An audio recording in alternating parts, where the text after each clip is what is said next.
Everybody, this is Brian. Welcome to the 10th C# tutorial. I'm just going to make a console application. Today we're going to talk about lists, and to do that we're going to have to talk about namespaces a little bit. Now, you see this keyword namespace? What does that mean?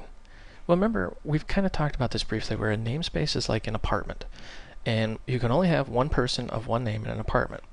Notice how this is console application 1. There can only be one console application 1 apartment, and there is a program in the console application 1 apartment.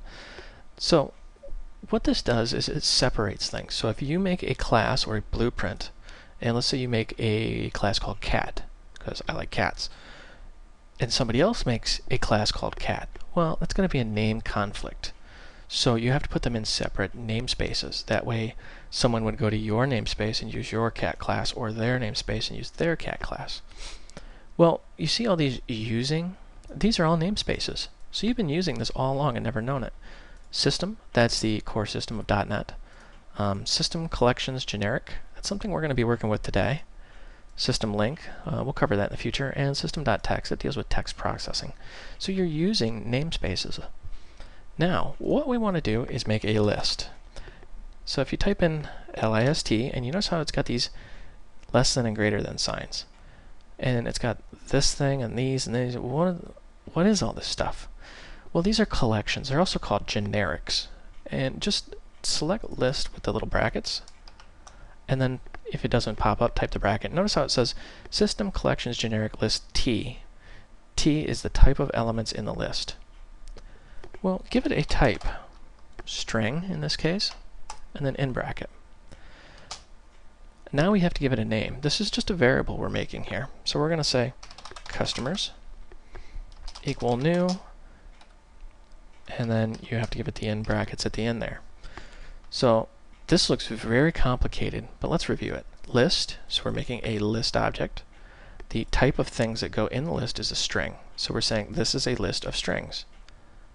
We're calling it customers. And then it's going to be equal new list of strings, and then we give it the constructor, something we haven't talked about yet. Just kind of click the I believe button. So what is a list? Well, a list is like an array in the sense that it holds multiple objects. You can say, maybe if I could type customers.add, and then you can add a string item. And we'll just say we're going to add Bob in here. Then customers.add Mary,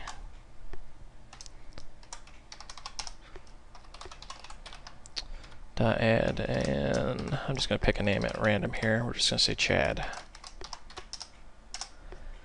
So this looks very similar to what we discussed with the array. Why would we use a list? I mean, it's got this funky looking syntax that's really hard to follow. Why would you use that instead of an array?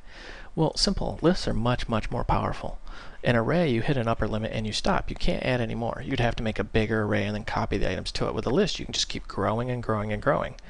You can also do things like customers.insert, so you can actually insert something into the list at a specific index. So we're going to just, we'll say at the second spot, we're going to insert Heather. So if you're following along here, this would be 0, this would be 1, 2, and then we want to insert at the second spot. So actually right here is where we're going to add Heather.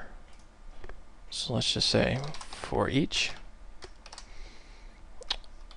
string customer in customers, and we're going to do a console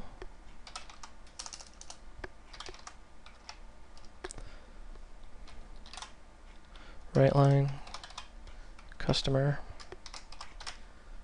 and then of course we want our console read line.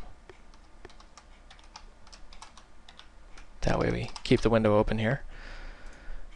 And let's go ahead and run this.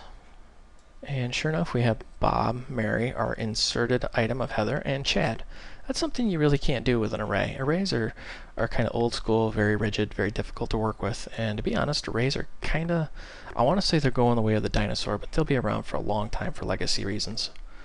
But as you can see, a list is much, much more flexible. Now, the thing about lists is you can also make it with other things. This is also kind of a tutorial on generics here. Remember when you do list and then you have that T, you could have very easily typed int for integer. And we'll say, I don't know, let's just call this ages equal new.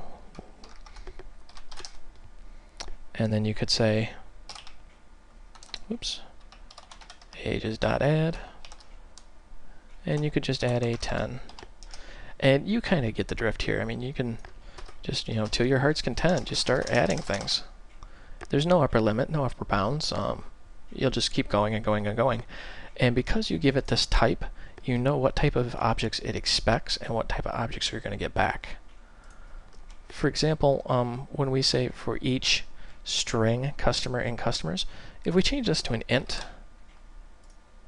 notice how it gets kind of angry at us. It says, whoa, cannot convert type string to int. Because remember, customers is a bunch of strings. So it knows, hey, we're expecting a string here, not an int. Why is that important?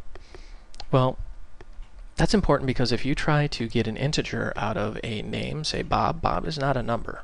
So you're going to crash your program. So it does this type checking to make sure that your program is going to be more stable. So that, in a nutshell, is the bare bones basic of lists and generics. And remember, that is coming out of the system.collections.generic namespace. This is Brian. Thank you for watching. I hope you found this tutorial educational and entertaining.